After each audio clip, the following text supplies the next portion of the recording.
Okay, so this is the third video in our video series of visual language and visual patterns. If you haven't seen the intro and you want to get up to date about what visual language are and what visual patterns are, then click on this video right here. It will take you back to the intro video where I explain in detail what this series is all about. If you've seen the other videos and you're up to date, then let's jump into today's video, which is all about negative space. So this visual pattern is one of my favorites, and it's something that I use a lot in my style of photography. I do a lot of minimalist style of photography, as you can see from the examples that I've used in the previous videos and the examples that I'm going to use of my work in this video. I love negative space. It's such a powerful and simplistic way to elevate your photography to a whole nother level. And again, when you combine these visual patterns together, so when you combine negative space with leading lines, or negative space with framing and leading lines, and other visual patterns that we're going to talk about in this series, your photography will enter a whole nother universe, a whole nother dimension, and it will draw people's attention into your frame and take them on a visual journey. So negative space is used by a lot of my favorite photographers like Van Ho, Alan Sharla, Sol Leiter. We all use negative space in a way that will elevate the frame, elevate the photography. So yeah, what is negative space? So negative space is the inclusion of negative space to a frame that balances out positive space. So positive space is basically, or field space that some people like to call it, is basically where your subject is, or where the light is falling. It's where the action is happening in your frame. It's where you're trying to direct attention to in your frame. So then what is negative space? Negative space is everything else. It's the empty parts of the frame that give meaning and balance to the positive space, the field space in the frame. So negative space is purposely there. It's there to give balance and to give contrast and meaning to the field space, to the positive space. It gives the overall frame balance and poise. So this will make a lot more sense as we go through the video and I show you examples and talk through these examples. Okay, so let's start off with this photo here. This is a photo that I took in London. It's on the Millennium Bridge. It's in between the Tate and St. Paul's. I think I might have used this example in a previous video just as I'm describing it there, but I wanted to use this one to start off nice and simple. It's obvious what the subject is in this photo. It's obvious what the positive space is in this photo. It's the subject right in the middle. And you can see above there's a lot of negative space that I've added to this frame, and there's a bit of negative space at the bottom. It's very simplistic, it's very straightforward, it's not confusing at all, and when you see this photo you know exactly what's going on, you know exactly who the subject is. And what this does, this negative space, it allows you to just focus on the subject, the person that is on this bridge and looking out. And that's who I wanted you to focus on. And the negative space, the simplicity of this photo makes it very easy to understand exactly what's going on. And that's the whole point of this style of photo, is that it's simple. There's negative space that allows you to focus on the person. You can also see that there's a bit of framing going on and leading lines going on as well. So I'm layering up these visual patterns that we're speaking about. And also this negative space, it can give photos and frames a feel. So as you look at this photo, it can give a feel of loneliness and emptiness. It feels like this person is on this huge bridge and they're all by themselves in this big city, this big London city. Well, you can't tell that we're in London, but you get the feeling of loneliness in this frame in this photo, emptiness in this frame. And yeah, it was a super busy day. And literally, if I the photo before and the photo after, the frame before, the frame after, there are people walking past and lots of people in the frame. But I just managed to catch this person looking out at the city all by themselves. And yeah, the emptiness of the negative space gives it that feel of vastness. So negative space is a very powerful tool in setting that feel of loneliness and vastness in your frame. So we're going to talk about that as we jump through other examples of photography and negative space. So okay, in this example, this is on the outskirts of Barbican, and you can see here the positive space. I've got a subject in the positive space, but I've also put a large building in the positive space as well. So it gives the subject scale. You get a better idea of the scale of the subject and the vastness of where we are. So your positive space doesn't just have to be one subject, it can be a number of subjects, and it can give a better feel of scale of the environment, which then aids the visual hierarchy of this particular photo. So in this photo, here is the positive frame, the positive part of the image.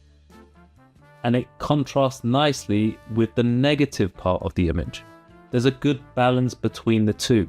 One without the other just wouldn't look right at all. It's almost as if the image has been split down the middle from corner to corner, and it gives good balance to the overall image. So just like the last image, this negative space, it supports the overall frame, and it's very easy to understand what's going on. So it's easy to see that the subject is the two people walking across the bridge. And it's easy to see that the negative space is giving balance, and the positive space that I've added the building in the background, it gives scale. So just like the last image, it's very easy to understand what's going on in this image. The negative space gives the sense of vastness, and it gives the sense of scale. It's isolating the subject, and it's very easy to understand what is going on in this frame. So here's another example of negative space. This one was taken on the South Bank, just above the South Bank building, one of the sort of overhead tunnels where people can walk across from the bridge onto the South Bank building itself. So here you can see the positive space is obviously the two chaps walking from right to left in the frame, and I've lowered them down into the bottom third of the frame, and I've again added a lot more space above them.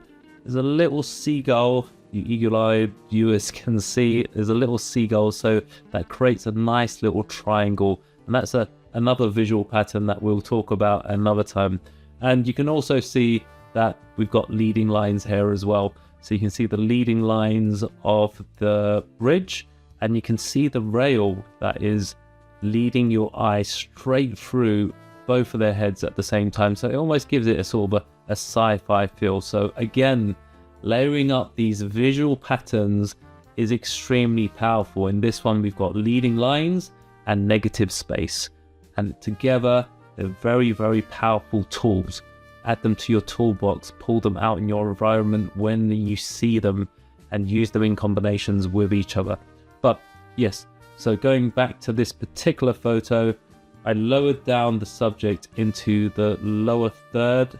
So if you split this frame into thirds, you can see that the subjects are on the lower third line, and I wanted to add a lot more empty space ahead above them. So again, we're in a big city, and it gives us a feel of vastness and loneliness. Even though there's two of them in this photo, Blade Runner, a sort of sci-fi, a sort of emptiness and loneliness to this environment, to this frame. And that's basically what I'm trying to get across. Now, if I would have changed this to 50-50, so if I would have put them bang in the middle, it would have created a totally different look and a totally different feel. Or if I would have put them right at the top, again, a totally different look and a totally different feel.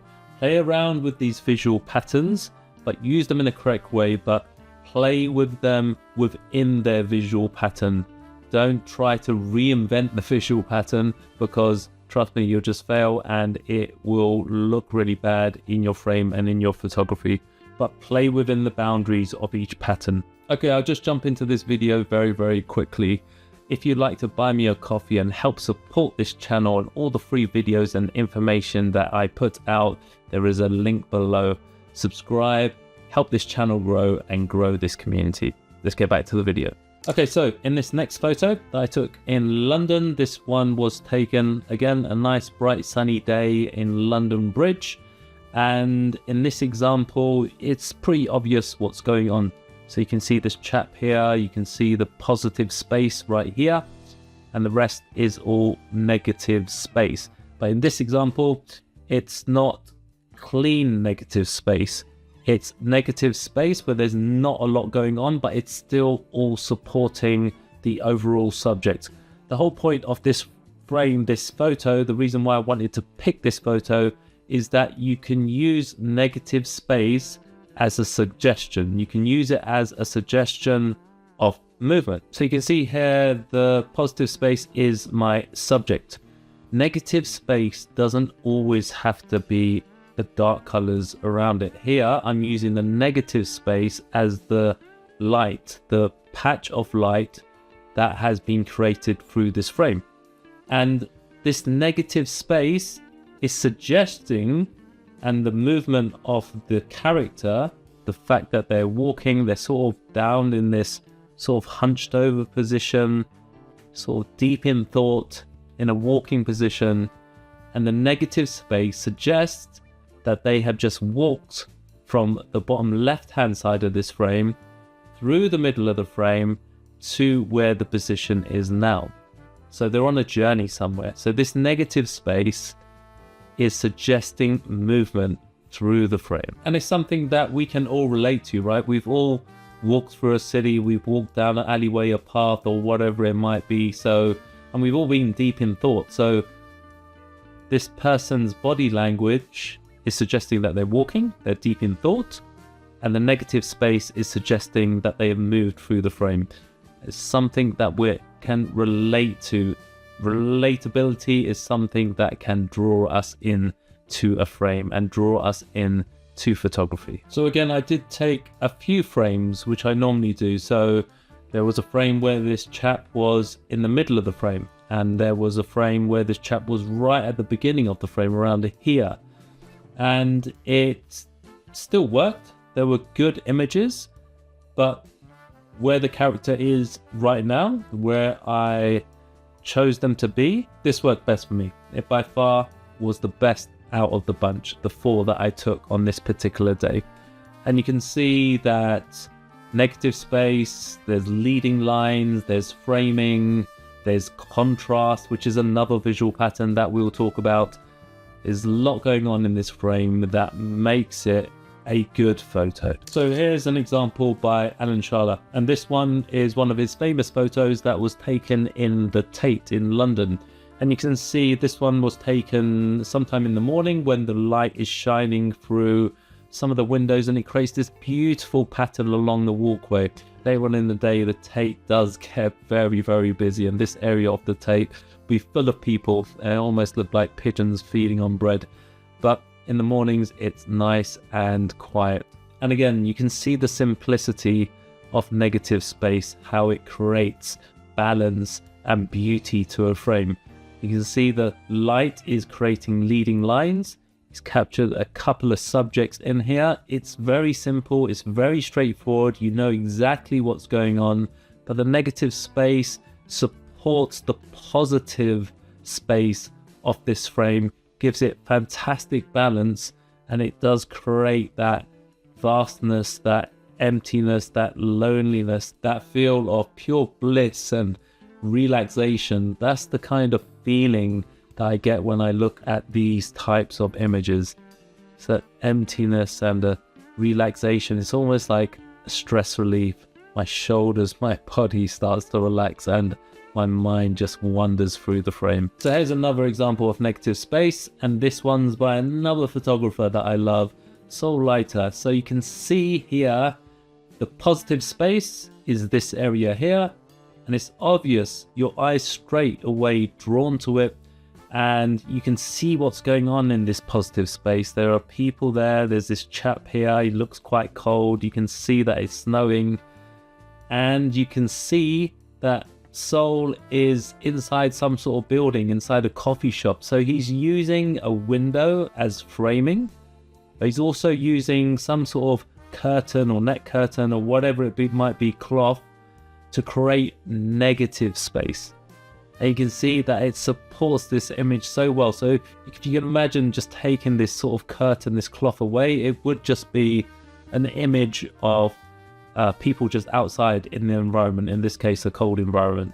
And yeah, it probably would be a nice image, but because he's inside and behind this curtain and used it as negative space, you get the feeling of his environment. He's probably in a nice, warm, comfortable environment, whilst these people, these poor people, are outside, going to work, walking home, whatever they might be on their journey, and they're cold, and then there's in this outdoor environment. So you're getting the feel of two different environments when he's using this negative space. Okay, so now you know about negative space. It's the third video in this video series.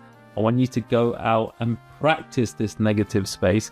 It's a bit more difficult than leading lines and frames that we've spoken about already, but when you use these elements together, it just brings your photography to a whole nother level. So get out there, practice negative space, take a look at photographers in your environment that you like. So if you're a portrait photographer, take a look at their work. If you're a landscape photographer, take a look at your favorite photographers in landscape photography. If you're a street photographer, take a look at your favorite street photographers and notice the negative spaces that they use. It might not be in all of their work, but if you flick through their work, you will see negative space popping up here and there. Now get out there and take those photos, put this visual pattern to the test. And if you're part of the Facebook group, I would love to see your photos. There'll be a link below this video where you can join the Facebook group and you can start to post up your photos and post about the visual patterns that you're going through. There's a lot of us in there at the moment, and we're posting up photos and sharing tips and tricks. It's a great space for us photographers to be, so check that out. So I do hope you enjoyed this video. Check out the next video, which is contrast.